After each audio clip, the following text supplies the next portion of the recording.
Now on BBC One, Tomorrow's World.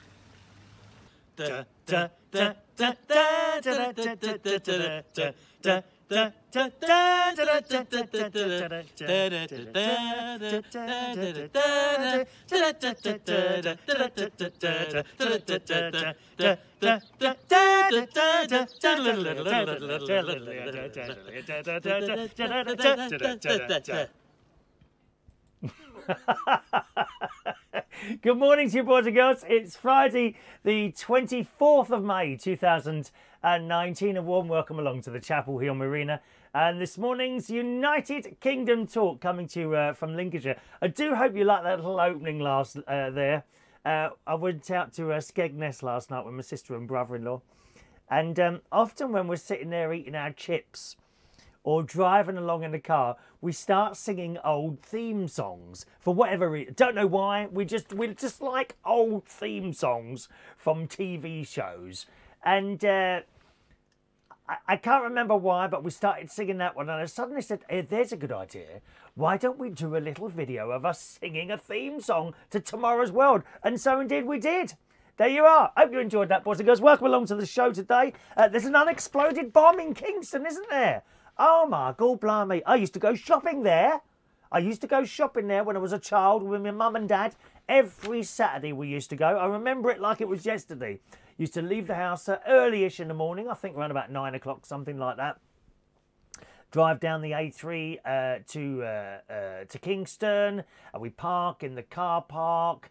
And then we'd start doing the shopping. And in those days, we didn't do everything in one supermarket. Oh no, my mum would go around the fruit and veg place. We'd go to Sainsbury's. We'd have a jacket potato somewhere. And then in the earlier times, when I was very small, we used to go in a place called Bentalls, which is still there, but it's nothing like it used to be. It was all done up years ago now. And we used to go in Bentalls, and Mum would always buy me a sausage on a stick. I remember having a little sausage on the stick and a cup of tea, and my dad and mum would have something, and my sister would have something as well. I don't know, what, a cake or something like that. But yes, they've got an unexploded bomb there at the moment, haven't they? Look at this. In last night's Evening Standard, thousands of residents were told not to return home last night after an unexploded World War II bomb was found in Kingston. Kingston University schools and residents were evacuated from the area after police were alerted to the ordnance at a construction site on Thursday morning on Facet Road. A cordon was put in place around the area, which will stay in place until about 4 o'clock this afternoon. They can't go back to their houses. Kingston Council said around 1,500 households, that's a lot, isn't it? 1,500 households had been evacuated, meaning up to 3,000 people could be unable to return to their homes. University students are reportedly unable to access their university halls until Friday. Students and staff told to leave. So unexploded bombs. You think about it. You know, I suppose, of course, I wasn't here during the wartime. Some of you were. I know you were. There must be a lot of these around, I suppose. Wouldn't there? You know, years and years later, they find this bomb. Did it say World War I? I mean, how many years is that ago? There must be loads of these over the place, mustn't they, when you think about it? So next time you're walking in the forest, you know, or somewhere that might not be quite built up, Lincolnshire around here. I mean, I could just be walking through a field later on, you know, just going about my business, having a nice pleasant walk, and suddenly I step on one of those, what are they called? The bombs in the ground that you step on and they explode, one of those. What's that called? I think it's a mine. Or a mine's only in the water. I can't remember now. But I could just step on one and that'd be it. No more shows. I mean, how distraught would you be? That's the thing. Can you just imagine the amount of suicides there would be if I wasn't here to talk to you every morning? Yep, I thought so. I agree with you too as well. All right, let's say hello to some of you this morning. Very good morning to Tommy Flynn, getting the first message of the day again in. Congratulations, Tommy. Welcome to the show. Hello to Diane Jebb, Dr. SOS Gregorian, Katie Ann Patterson, Mr. Ray Reynolds. I like it, Ray. Hello, Chris. Goodbye, Teresa. Very, very right, Ray. Very, very right. I think she's going today, isn't she? Poor old Theresa May. I've got to be honest. I've been on her side right the way through. I thought, no, she's doing her best. You know, she's doing what she thinks is right. And I have supported her, I'll be honest with you, right the way through until the last change in this little thing that she keeps bringing to be voted on, when she says we might have another referendum. At that point, I thought, oh no, you've done it now. That's it. And then she lost me, along, it seems, with everyone else. So she'll be gone today, we think, Theresa May. We'll see what happens. There'll be an announcement later on. Not on this programme. I mean, if Theresa wants to ring in, I'm happy to put her straight on the show. I'll move everything aside so she can make her announcement. No doubt she'd choose some small, insignificant news organisation, you know, like the BBC or Sky, something like that. You know, she won't come to me, possibly the most important news announcer in the whole of the world. Did you know that? I am. Hello to Katie Ann Patterson. Good morning. Diane Jebb, I said hello to you, didn't I? Michael. Good morning, Michael Pullman. Mike Reese Ponto. Good morning, sir. Tommy Flynn is in there. I'm repeating myself today. More repeats on me than BBC Two, dear. Clarissa. Hello, Clarissa. All right. My mum used to walk in the kitchen at Millets. Did she? In Millets? Millets? Where's Millets? I don't know Millets. And my aunt used to work in the dentist in... Oh, your aunt used to work in the dentist at Kingston. Yeah, that's where we used to do all our shopping down there. All the time we did it there. Landmine. Thank you, Landmine. That was it, Clarissa, I was looking for. Morning to John Aitken. The scaffold guys turned up at 8 o'clock as planned, but didn't bring the right gear. I'm not very happy. I was out cleaning your backyard at... That could be taken wrongly. I was out cleaning the backyard at 7 o'clock. And they weren't even cute. Oh, there's nothing worse than that, is there? Employing a tradesman and some old codger around my age turns up. That's not what we want to look at, lads, is it? Come on, send someone young with muscles, please. Sort of around about 30 would do us all, wouldn't it, eh? Yes. Mike Reese Ponto, they're always finding WWT World War II bombs, unexploded bombs and mines in the sea off Portsmouth. There must be hundreds of them all out there still. Very dangerous, isn't it? I mean, what if you're a fish? You know, what if you're a fish just trying to go about your daily business and suddenly you get exploded by a bomb? It's a bit unfair. It's not like the fish population even dropped the bombs in the first place. Outrageous, thank you. Clarissa, yes, Millets in Kingston is a camping shop. Yes, indeed. I tell you what, Clarissa, I worked there once. And I know the restaurant. I know the restaurant you mean because we used to go in there for dinner. It was at the back of Millets, wasn't it? You see, it's the weirdest place for a restaurant in Kingston. Okay, you know Millets, the camping shop. Okay, so that was all at the front. And most people, I don't think people knew there was a restaurant right at the very back of Millets. And you would literally go through the shop and it would be this restaurant. Big, not even a small place. And I used to have minced beef and onion pie. That's what I had. So that would be about 19 years ago that I used to go there with my mum. After my father died, for a short period of time, I took my mum shopping and we used to go there for lunch and I'd have minced beef and onion pie right at the back of Millets. I know. I used to go there. I bet she probably served me, your mum. She probably even served me. There you go. Over on YouTube this morning. Good morning to Weird City Citizen. First message there. Good morning. SOS Gregorian's there in the house as well as on Facebook. You're everywhere, SOS Gregorian. You're watching on all platforms. That's what we like. We Landmine. Thank you very much, Weird. Claire. Good morning, Claire.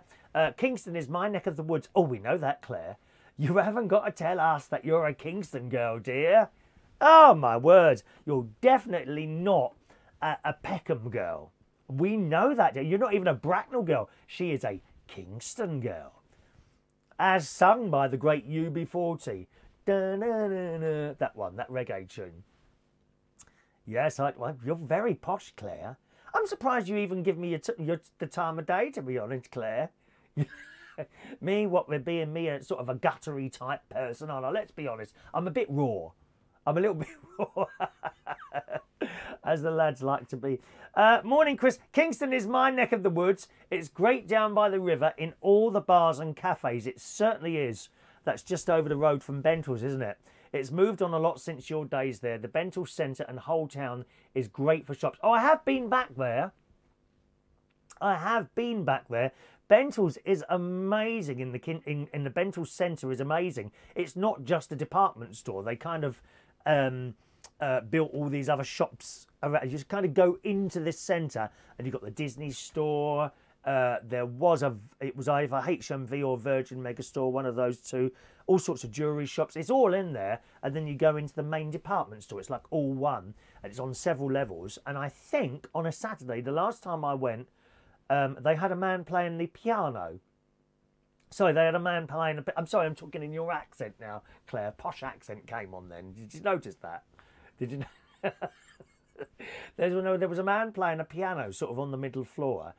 And I think I was with my mate Ron. I think I was with Ronnie, and we had, I think we had a cup of tea and a cake or something while listening to this bloke playing a piano. It's ever so nice in there. Really, really nice in Kingston, in the Bentalls Centre. It really is. I hope it doesn't go up in smoke. Yeah, me too. It's a nice place. It's a lovely place. Good morning to Joseph McDonald watching this morning. What part of the world are you in this morning, Joseph? You're all over the place, dear. You seem to be watching from a different country every time, my love. And good morning to the delightful Darren Litton, who's busy there, writing away. He's got a new show coming on. I think, is it BBC? I can't remember now. It's not Skegness. It's, don't tell me. It begins with a Scarborough. I think it's like a holiday type comedy programme that he's filming at the moment in Scarborough. Darren, he wrote Benidorm, and he's with us this morning as well. So good morning to you, young man. Morning to you. Hello to Alan Russell. Morning. I love you, Matthew Wilder. Break my stride. That's one I do at karaoke. Ain't nothing gonna break my stride. Nobody gonna slow me down. Oh no, I got to keep on moving. I've never been a fan of the time warp stuff, to be honest. I mention that because I see Darren there. He does time warp, as well as many, many other people. A lot of the drag queens do time warp. I've never really been a fan of that. I mean, occasionally, as I mentioned, and this is our little secret. This is our little secret, okay? Occasionally, I do wear, knickers and black thigh-length boots and fishnet stockings, either white or black. I don't mind what colour they are. Sometimes red even, but only in private, I wouldn't dress up like that and cut that. That would just be a little bit too weird, wouldn't it? If I was suddenly to appear here doing the show in a basque, I don't think that would be a good viewing ratings thing. I'm not sure that would work. Yeah, I am really a man's man, as you can tell. But sometimes, when the camera goes off and I think, what shall I do today? I do go and put on my fishnet stockings, and I just sit there and watch a bit of the BBC News. It's just my thing, it's one of those things. Morning to Martin Edwards and Courtney. Good morning to lovely Courtney. Long time no see. Hello, Courtney. Hope you're well there, my darling. All right. John says Kingston Town's a great song from UB40. It certainly is. John, yes, I used to eat meat many, many years ago, dear. I used to eat. Well, it's not meat. It's dead animal. Why do you keep calling it meat, dear? It's a dead animal. It's not hard. Dead animal. That's exactly what it is. And talking of BBC News, did anyone see David Mellor on there this morning? Was that a wig? They were doing this whole interview. When Theresa May, when's she going to go, and when's the announcement and all this. And David Mellor came on there. It looked like, I'm sure he had a wig on. It was hilarious. He looks a bit different like he used to do in the newspapers, I think in the Daily Mirror years ago. When he caught with leaving his wife for someone younger. Was that David Mellor? I can't remember. But he was on the BBC News this morning. Did anyone see it? I'm sure it was a wig. He had if it wasn't a wig, it was the most awful hairstyle. Dreadful. It was all long like this and side parted like this. Very, very strange and mysterious, I tell you. Anyway, very disappointed to let you know that ITV still haven't rung me yet. They still haven't rung me yet. I'm very, very disappointed. I was expecting when they cancelled the Jeremy Kyle show to be offered, that slot. But it hasn't happened yet. Perhaps, Darren, you know people, do you? Do you know people? Could you not give me a little mention there at Thames or ITV, rather? Because they obviously need to fill that floor. They've just got some old codger at the moment doing another antique show. I mean, how many more do we want to see of those? Antique shows all the time. Darren says, yes, indeed, it is the BBC. I will have to come and see and talk to you about it. Yes, I wish you would, Darren. I have tried to ring you several times, dear, but you don't answer the phone, lovey. It's impossible to arrange any. I don't know how you get any work. How do you get any work if you don't answer the phone, love? Eh? I'm in Central Station tonight. I don't know if you're London tonight. Coming down. Bring our lady with us as well. Sherry, if she wants to come. She looks like she needs another night out, dear. Bring her down there. Joseph at the moment is in Murcia, southern Espagna. So good morning to you. Claire, Chris, I'm not posh. Claire, I know you can't see it as I can tell you're posh. You're a lady who is brought up correctly. You're unlike my sister. Oh, Christ. I hope none of you ever have to meet my sister. She's not posh at all. She's not, you know, she's a like Aldi Primark type shopper. That's all I'm saying. That's all. Yes, I know I shop in Aldi, but I go incognito. I usually have got some sort of mask on or something so that people don't know who I am. You know, because I do get a lot of the Jeremy Kyle sort of audience watching this show for some reason I don't know. My sister has been on Jeremy Kyle 25 times. No, I can't tell you who she is or what she got up to, but you know, if I told you, you'd probably think, oh my God, he comes from that sort of family. So I don't really want to go into it, if you don't mind. Okay? But Claire, definitely, you are posh, dear, you are. Just because, look, she says, I go on holiday to static caravan parks. Yeah, in the south of France. She don't go to the Haven holidays or the Park Dean holidays that I go to. No, she goes on really posh. She says, I go to static caravan parks. Yeah, top of the range, dear. Leather seats and 50-inch televisions in every room, including the bathroom. She's posh, Claire, I'm telling you. Very, very posh. She says, I'm even prepared to live in one for a whole week. I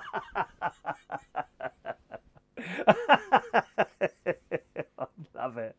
I absolutely love it. John, you'd be great as a chat show host, but your guests wouldn't get a word in. Of course they wouldn't. Of what interest would a guest be to anyone watching this show?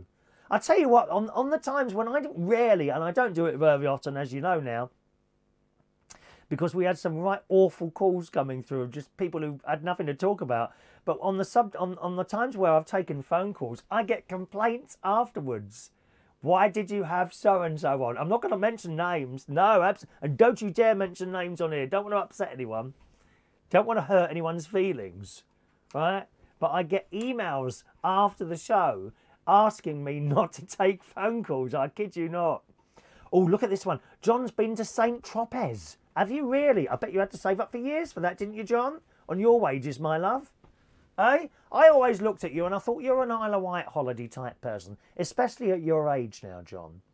Don't you think? I mean, I did see that picture of you the other day as a younger man, and I thought, yeah, you know, I could have been with him. You know, then I saw a picture of you as today, and I thought, thank God I didn't take the chance, to be honest. Thank you. Jason says he likes the cock clock behind us. Thank you very much, Jason. That was a present from my mate. Glad you like that, Jason. It looks good. How's your missus? Is she all right? How's she doing at the new job? Hope she's enjoying herself there, my darling. Okay? I really do.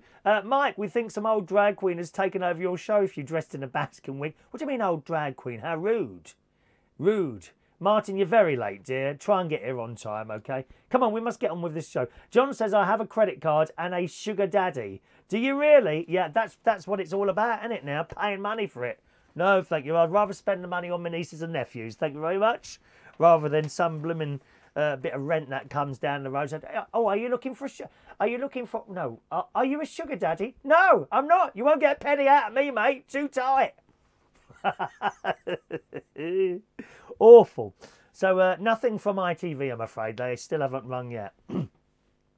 Yesterday I had my hair cut yesterday, as you can see, with HD Hairdressers. He's in Horncastle. He's such a nice bloke. I think he's from I think he's from Turkey, and he's such a nice man. He really is. And you just sit in there and you can just talk to him and be friendly and all that, and it's nice. And we have the knife, and the old knife comes out.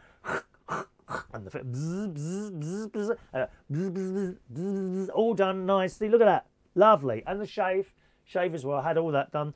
Then I went to Horncastle, just up the road. Did I say Horncastle? No, he's in Coningsby. Hates the hairdresser. There's a barber's in Coningsby. He's very, very good. It's not the shop. And there's another shop just slightly further down which says barbers outside it. But it's not. It's not a barber's. It's like a women's type hairdressers with big mirrors and comfy settees and all that. That's not a barber's, dear. That is not a barber's. That's a hairdresser's. There's a big difference. A barber's is like a hairdresser. I'm sorry, this is my opinion of it. A barber's is a hairdresser where there's 1 or 2 or 3 blokes in there, and they got, like, you know, just barber's chairs out, and it's fairly quiet, and it's not chat chat chat with women going on all the time. It does my head in. Oh, hello. Have you got a girlfriend? Where are you going on holiday? Same old conversations. We don't have conversations like that with H. No, we put the world to rights, and you're sitting there, and he works away, and it's all fantastic. So he's in Coningsby. That's a proper barber's. H is a proper barber's. Down the road, there's one of those barber things outside this women's hairdressers, and it's not a barber's. I'm sorry, it's not. From there, I went swimming. I was the only person in the swimming pool for a while. There's no one in there at all. I got in there, and it was reasonably busy. And after about 10 minutes, people started getting out, and suddenly I realised I was the only one in there. Was it something I said? Maybe something exited from my body and was sort of floating in the water. You don't know. These accidents happen sometimes, don't they? Morning to Maureen joining us this morning. Hello, Maureen. You're right, darling. How much do they charge for a haircut in Chapel Hill? Well, the hairdresser's not in Chapel Hill, Mike. It's in Coningsby. I pay for a haircut and a shave and the knife, the whole lot, the hot towel. I pay for the £18. I give him 20. Okay, so that's how much it is. Clarice's getting her hair done this morning at 10:30 as well. Good luck to you, my darling. Jason, she had a bad start. Did she really? Oh, I'm sorry. Young kids telling her what to do. Yeah, like they try to, don't they? I get that occasionally from new bar staff. Could you turn the music down? I beg your pardon. We can't hear the people ordering their drinks. Well, listen harder. I'm not turning the music down for you or anyone else, dear. John says not many barbers will give you a proper shave these days. No, certainly in the places which is generally run by ladies. I haven't come across any ladies at all that use the old, you know, the cutthroat knife. I've never found that in any hairdressers. Even my niece, who she doesn't do it at the moment, but she's in Cyprus. But she had her own hairdresser in Woodall Spa, just up the road from here, and she didn't do the knife. She just did the bzz, bzz, bzz, you know, the bzz, bzz thing, and scissors and what have you. So I did that. I use 3 swimming pools. You see, there's one. It depends where I am. If I signed up and paid monthly to 1 swimming pool, I would save an awful lot of money, actually. Probably about 30 or 40 quid a month, to be honest. But at the moment, what I do is I go to whichever pool I happen to be travelling in that direction or going there. You see what I mean? So yesterday, being as I was at the hairdressers, then just up the road from there is the Horncastle swimming pool. From my caravan here, the nearest pool is probably Boston. But then again, there's an outdoor Lido pool in Woodall Spa, which is lovely for the summer. That would be the sort of place you'd want to go to today, you know? So it just depends where I am. But if I signed up to 1, it would be a lot cheaper to pay monthly like that. Came back here, and my lovely neighbours, 2 or 3 caravans down, have appeared. And I haven't seen them since last September. Their names are Ken and Elaine, and they are a lovely couple. He's 78, but you wouldn't think he was 78. I don't know how old she is, but I haven't seen them since April. The park here opens in April, and I said, "Oh, I haven't seen you." The reason they haven't been is because she's got a new knee, and she showed us this scar on her knee, which kind of goes, you know, all the way down there. But there had been a couple of problems, I think, and she had to go back in. Can I just get a little bit more comfortable? And she had to go back into the hospital to get a little bit more done, or whether or not they opened it up again and I don't know, turned it. I don't know what they do, and turned a screw or something like that and put it back together again. Don't know, but she's had a new knee put in. So she's kind of hobbling around at the moment. But they're such a nice couple. They really are. And I sat with them, and very nice indeed. Very nice indeed. But oh, before I went to them, I went to see my nephew Jimmy. He was working hard with his dad on the in the car fixing. He does panels and all that, you know, gets scratches out of cars. A lot less prices than you pay in a dealer. Let me tell you that. I've mentioned many times on the show, you know, you go to a dealer with a small scratch on the side of your car and they want 600, 700, 800 quid. He'll do it for like 150, 200. He fixes it. All this old crap. Oh, well, we got in the dealership. Oh, we've got to take the whole panel out and rub it all down and then respray the whole thing. I don't know whether they do that or not. He can do it by, I don't know what he does. He puts masking tape round it. He bashes it with a hammer, knocks it in a bit, then he fills it and then he sprays it. And you wouldn't know that those cars had been damaged. You wouldn't know. He does a really good job. So I popped in to see him and I took him some chips because I rang him after I come out of the swimming pool. And I said, do you want something to eat before I come back? And he said, yeah, just get us a small chip. So I went in up. Well, of course, if I'm going to buy him chips, I'm going to get some myself. I've just been swimming. So I had some chips and baked beans, and I came out of there, sat in his little place. Honestly, I do wish he'd tidy up his unit. It is filthy in there. There is a burger in there. You know those burgers that you buy and you put in the microwave? I don't know, for 10 minutes or something like that, in a bit of plastic. He's got that, and it's 10 days out of date. It's disgusting.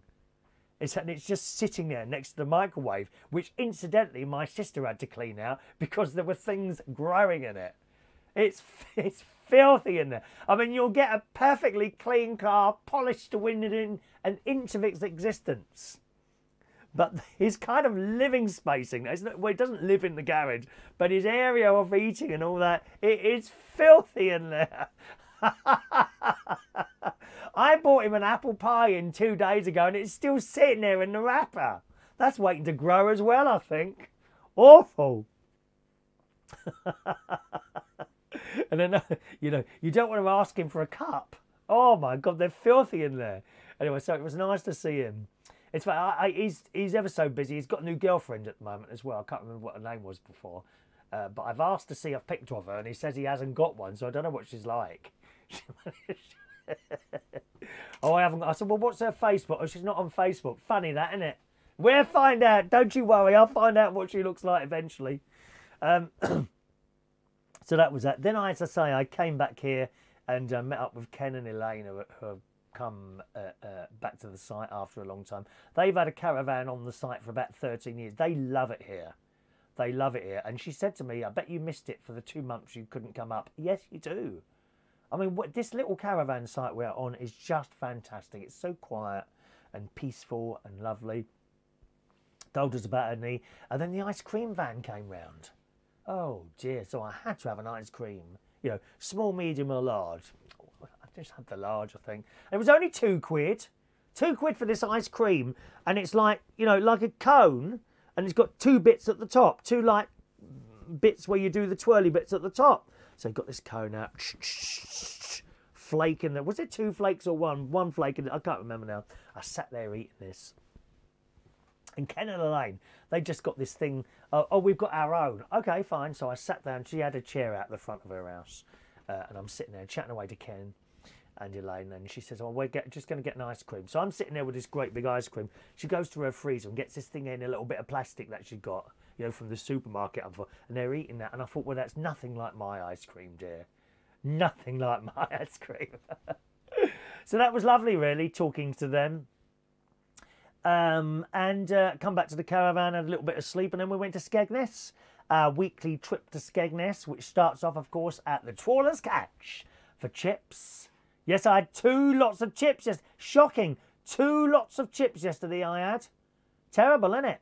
I went into the Trawler's Catch, and guess what? The boy that I like was there. He's a bit young, probably about 25 or 26, but I went straight up to him, and then he looked at me, he said, oh, I'm serving someone. Oh, okay. And he kind of waved me over to another member of staff. Oh. And I thought, oh, I think he's sussed on. He's caught on. He's caught on that I quite like him. And he's pushed me over to another member of staff. I've never been so shocked. Shocked. It was just, oh, I'm sorry, I'm busy. I'm just serving someone. And he waved me over. Not with a smile on his face either. I think I've been sussed. Terrible. I was very, very distraught.